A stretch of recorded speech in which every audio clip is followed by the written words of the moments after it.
नवरात्रीमध्ये आपण उपवासाला राजगिऱ्याचं पीठ विकत आणतो. ते विकत न आणता घरच्या घरी सोप्या पद्धतीने कसं तयार करायचं ते बघूया. या पिठापासून तुम्ही अनेक पदार्थ तयार करू शकता.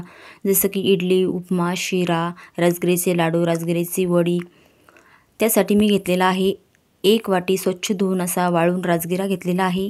अशा पद्धतीने राजगिरा खाण्याचे खूप सारे फायदे आहेत. याची रेसिपी खूप साऱ्या मी अपलोड केलेल्या आहेत. आता इकडे कढई ठेवलेली आहे गरम करायला. मी लोखंडी कढई घेतली आहे. तुमच्याकडे जी उपलब्ध असेल ती तुम्ही घेऊ शकता.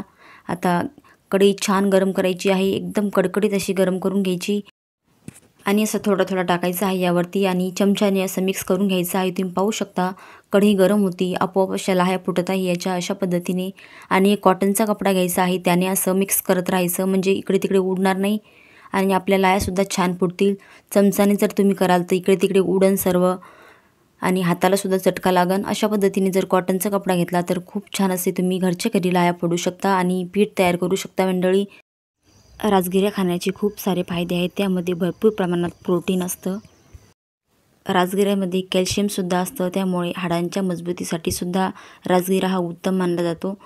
आता हे आपल्या लाह्या सर्व फोडून झालेल्या आहेत. आपण आता एका डिशमध्ये हा काढून घेऊया आणि अशाच पद्धतीने सर्व आपण राजगिरा भाजून घ्यायचा आहे. खूप छान असं पीठ आपण घरच्या घरी तयार करू शकतो. आपल्याला विकत आणायची सुद्धा गरज पडत नाही मंडळी. आणि आता हे आपलं मस्त छान दिसत आहे लाह्या तुम्ही बघू शकता. तुम्ही याचे लाडूसुद्धा बनवू शकता, वडीसुद्धा बनवू शकता. आणि सर्व लाह्या अशाच पद्धतीने मी फोडून घेतलेल्या आहेत आणि आता हे थोडंसं थंड होऊ देऊया. आता ह्या लाह्या थंड झालेल्या आहेत. आता मिक्सरला आपण बारीक वाटून घेऊया. एकदम बारीक असं पीठ करायचं आहे याचं. या लाह्याच्या तुम्ही लाडू आणि वडीसुद्धा तयार करू शकता. याची रेसिपीसुद्धा आहे चॅनलवरती तुम्ही बघू शकता. थोडं थोडं घेऊन आपण याचं बारीक पीठ तयार करूया. मिक्सरला आता बारीक करून झालेला आहे तुम्ही पाहू शकता. आता एका डिशमध्ये आपण हे काढून घेऊया. अशाच पद्धतीने सर्व पीठ आपल्याला काढून घ्यायचं आहे. राजगिरा खाण्याचे खूप सारे फायदे आहेत. आरोग्याच्या दृष्टीने राजगिरा रोज आहारामध्ये घेतलाच पाहिजे. आता आपलं सर्व पीठ तयार झालेलं आहे. नवरात्रामध्ये तुम्ही अशा पद्धतीने घरी तयार करा पीठ मंडळी. तुम्हाला विकत आणायची गरज पडणार नाही.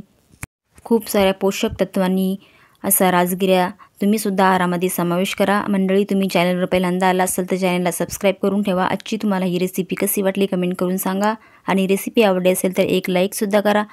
आजची ही रेसिपी शेवटपर्यंत पाहिल्याबद्दल तुमचे मनापासून खूप खूप धन्यवाद मंडळी. भेटूया अशाच मस्त छान मस्त झमझमीत चणचणीत आणि भन्नाट रेसिपीमध्ये. तोपर्यंत बाय बाय मंडळी.